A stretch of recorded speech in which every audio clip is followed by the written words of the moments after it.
বাঙালির মাছের প্রতি দুর্বলতা থাকলেও সেই বাঙালির হেসেলে এমন কিছু নিরামিষ রান্না হয় যা মাছ মাংসকে কিন্তু টেক্কা দিতে পারে। তাই স্বাদ বদলাতে ইচ্ছে থাকলে ডালের বড়া দিয়ে পেঁপের এই ডালনাটি নিরামিষ দিনে একবার বানিয়ে দেখুন। চলুন তাহলে রেসিপিটি শুরু করা যাক। প্রথমে আমি পেঁপেটাকে সুন্দর করে কিউব কিউব করে ছোট ছোট ডুমো ডুমো কেটে ওটাকে ধুয়ে আমি একটু সিদ্ধ বসিয়ে দিয়েছি। আর এখানে নিয়েছি আমি মটর ডাল। মটর ডালটাকে 1.5 ঘন্টা আমি ভিজিয়ে রেখেছিলাম ধুয়ে পরিষ্কার করে নিয়ে। এখন আমি এটাকে শিলপাটাতে বেটে নিচ্ছি বড়া বানাবো বলে। আপনারা চাইলে মিক্সিতেও করে নিতে পারেন, আমি শিলপাটাতে করে নিলাম, রেখে দিয়েছি একটা সাইডে। এবার আমি এখানে নিয়েছি 1 পোয়া মতো আদা। আদাটাকে বেটে নিলাম বেশ ভালো করে শিলপাটাতে।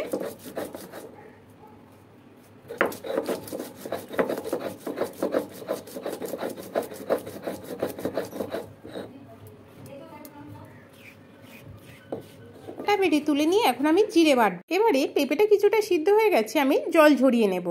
এবারে আমি বড়া বানাবো। লবণ আর হলুদ দিয়ে ডালটাকে বেশ ভালো করে অনেকটা সময় ধরে ফেটিয়ে নিয়ে এখন কড়াই বসিয়েছি। কড়াতে দিয়েছি সাদা তেল। তেলটা গরম হয়ে গেলে আমি বড়াগুলো ছোট ছোট করে দিয়ে দেব একে একে।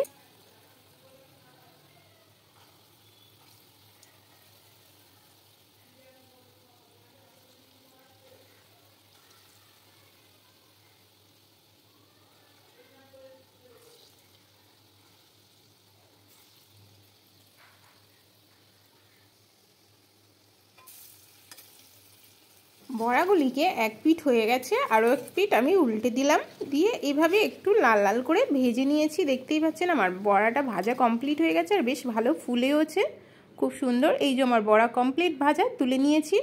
এবারে ওই তেলের মধ্যে আমি দিয়ে দেব কড়াতে সাদা দিয়ে 1/2 চা চামচ মতন, আর দিয়েছি তেজপাতা আর 3খানা শুকনো লঙ্কা, আর দিলাম এখানে ওই আদা বাটাটা দিয়ে এবারে আমি এটাকে একটু নেড়ে চেড়ে নেব। মশলাটা করার সময় কিন্তু গ্যাসটাকে একদম আমি সিমেতে রেখেছি। কড়াতে আদাটা দেওয়ার সঙ্গে সঙ্গে কেমন ছিটকাচ্ছিল, তাই আমি লবণটা এখনই দিয়ে দিলাম। যতটুকানি লবণ লাগবে আমার তরকারিতে পুরোটাই আমি এখানে দিয়ে দিলাম। তারপর দিয়ে দিয়েছি হলুদ গুঁড়ো, দিয়ে একটু নেড়ে চেড়ে নেব বেশ ভালো করে। এখন আমি দিয়ে দেব কাঁচা লঙ্কা বাটা। আমাদের লঙ্কাগুলো সব পেকে গেছিলো বলে আমি বেটে নিয়েছিলাম, আপনারা এখানে কাঁচা লঙ্কা চেরা দিতে পারেন। আর দিলাম 1/2 চা চামচ মতো চিনি আর একটা মাঝারি সাইজের টমেটো কুচি। চিনি আর টমেটোটা দিয়ে বেশ ভালো করে আমি আবারও কষিয়ে নিলাম। এখন দিয়ে দেবো আমি সিদ্ধ করে রাখা পেঁপেটা দিয়ে মশলার সঙ্গে বেশ ভালো করে কষিয়ে নেব। বেশ কিছুক্ষণ কষিয়ে নিয়ে এখন আমি এখানে দিয়ে দেব জিরে বাটা। জিরে বাটাটা দিয়ে দেবো আমি এখানে 1 চা চামচ মতো পুরো ভর্তি। আমি আদার পরেই শিলপাটাতে জিরেটা বেটেছিলাম, ওটা ভিডিও করা হয়নি, তার জন্য ক্ষমা চাইছি। এখানে আমি জিরেটা দিয়ে বেশ ভালো করে অনেকটা সময় ধরে আবারও কষাচ্ছি। গ্যাসটা কিন্তু এখনও সিমে রয়েছে।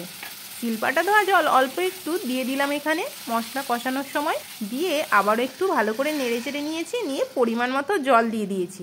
জলটা কিন্তু আমি এখানে গরম জল দিয়েছিলাম, গরম জল ঢেলে দিয়েছি পরিমাণ মতো। জলটা দিয়ে গ্যাসটাকে এখন হাই ফ্লেমে দিয়ে কিছুক্ষণ ফুটিয়ে নিয়েছি। ফুটিয়ে নিয়ে এখন আমি দিয়ে দেবো ডালের বড়াটা।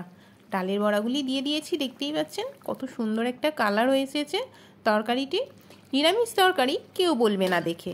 আমি তারপরে কিছুক্ষণ ঢেকে দিয়েছিলাম, ঢেকে কিছুক্ষণ পর ঢাকনাটা খুলেছি। দেখতেই পাচ্ছেন মাখা মাখা হয়ে গেছে, জলটা অনেকটা কমেও গেছে, আর এই যে পেঁপে একদম নরম হয়ে গেছে। রান্নাটা প্রায় আমার শেষ। এখন আমি উপর থেকে গরম মশলা গুঁড়ো ছড়িয়ে দিয়েছি অল্প একটু। আপনারা চাইলে একটু বেশি পরিমাণে দিতে পারেন। আমি যেহেতু গরম মশলাটা বাড়িতে বানিয়েছিলাম, অনেক স্মেল, গন্ধটা অনেক তীক্ষ্ণ, তাই কম করে দিয়েছিলাম। তারপর একটু ঘি দিয়েছি, দিয়ে একটু নাড়ে চেড়ে নামিয়ে নিয়েছি। গরম গরম ভাতের সঙ্গে পরিবেশন করতে পারেন, বা নিরামিষ দিনে রুটি দিয়েও কিন্তু খেতে পারেন। রেসিপিটা একবার বাড়িতে ট্রাই করবেন, কেমন খেতে হয়েছে কমেন্ট বক্সে জানাবেন। আবার আসবেন নতুন রেসিপি নিয়ে। টাটা।